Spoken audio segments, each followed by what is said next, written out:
aspirine bowena ya mundele et osale lokote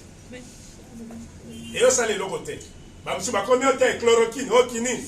vaccin ezate mutako sabinote ezate elima oyo bango moko se kimi bango pe koliaka bango etelemi ya makasi kuna moyeba lobezate mais biso toboye ya bebze bana biso yango tolobi chef de l'état pesa nzela eloko oyo esala nzela nango bankumu tosala cérémonie na biso en entendant zwa oyo ozwi bodisa oyo ya mwindu oyo zwa ndambu chakati no mai sokola nzoto mobiba sokola nzoto mobiba soki esili ozwi mungwa eza ya mai te mai wana ya bodisa bomela te eza ya komela te oyo ya mungwa zwa musapika na lolemo lokola bonbon tika yango evanda na lolemo oyo kako ndenge ezokita na mongongo lala nango na tongo la muka sambela nzambe na bakoko babatela bino nde biso topesi bino na ntanda tokutana mokonza mboka to koka kokota etumba oyo